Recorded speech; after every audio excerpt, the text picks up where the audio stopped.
we talked before the fight. I told you, Charles Oliveira. Yeah, but on Wednesday I said the same thing. I thought. No. I didn't say no. I didn't. Sorry. I didn't say the same thing. I'm saying that I said the same thing that I said on Wednesday. I thought Tony was going to walk through him. Not walk through him, but I thought Tony was going to beat him. So I'm going to stick by Tony. I thought my concern is, and I told you I think before the fight tonight, is I said I just don't know if he's going to be the same Tony after the fucking punishment he took against Justin Gaethje. Yeah.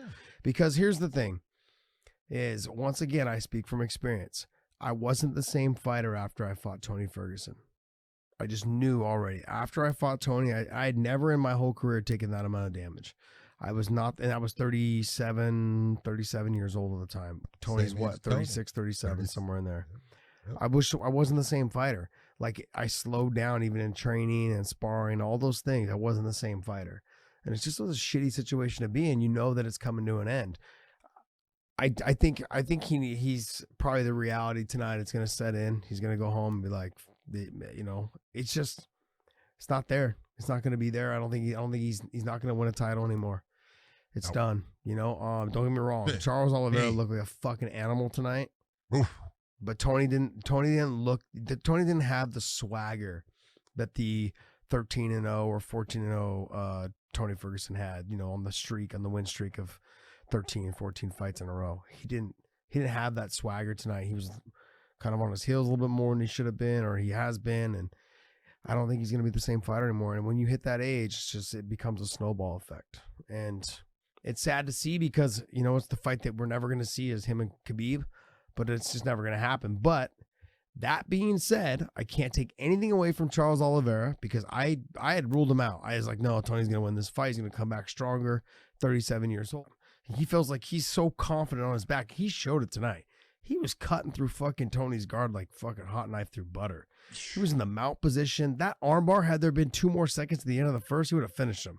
2 or 3 more seconds. It would have dislocated. Yeah, it would have broken and dislocated. It stretched that arm to the point of it's just right at popping. And if that arm pops, it's over. Yep. All right. People are like, well, if he wants to continue to fight, no. It's over. If something breaks, it dislocates. The referee is calling the fight. You lost. It is over. It doesn't matter if you want to continue on. They're not going to let you. So he was lucky that it was right at the end. And when he put it behind the arm, I was like, oh, it's going to go. Yeah.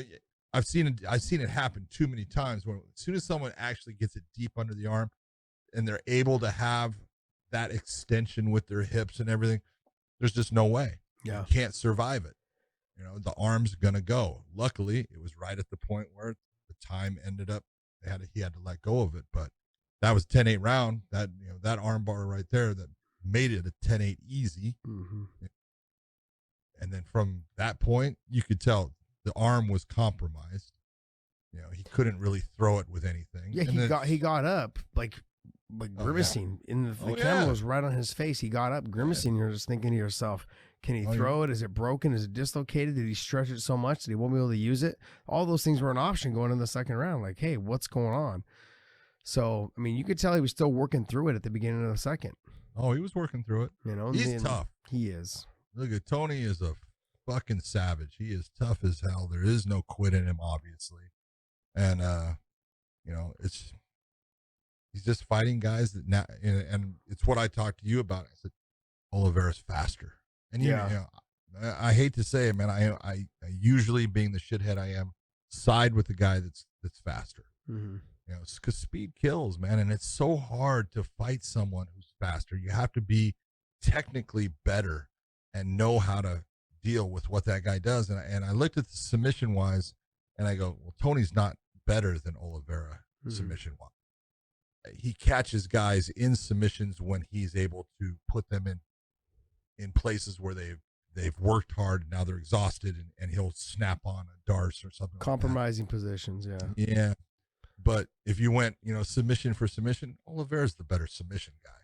He's technically the better stand-up guy. Now, Tony does certain things, especially when he closes the space. His elbows inside are outstanding. He throws them, just beautifully. But technically overall, I'm looking at, just the way that Oliveira had pieced up, Kevin Lee. Mm-hmm. You looked at what he did on the feet. On the feet now, man, he is technically really good. And so I just looked at it and thought, I think this is going to be a bad fight for Tony. Well, I had said it a long time ago, and people fucking harped on me. I said, Tony is not physically strong. He's got big hands, good wrist control, all those things, and he scrambles a lot, so it makes it hard to hold him down. But he's not physically strong, and we saw that tonight. Oliveira, to me, doesn't look like he's physically strong. His technique makes him feel like he's stronger than he is. Tony doesn't have that.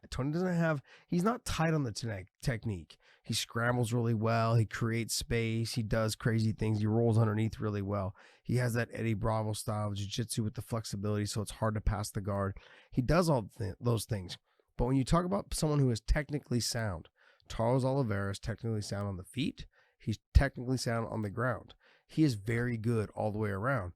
But I think here's the other thing. Those fighters need to understand that Tony Ferguson is not the same fighter after the Justin Gaethje fight. We saw that tonight. No matter how good Charles Oliveira is, he is good. I'm not saying he's not good. Charles Oliveira is a fucking animal. And I got to tell you, I was the guy saying just a week ago, I was like, he ain't good enough to beat Tony. And I put my foot in my mouth. Just done deal. I thought that we were going to see the old Tony, and we didn't get the old Tony. We got the one that had taken too much abuse in the Justin fight and now is not the same fighter anymore.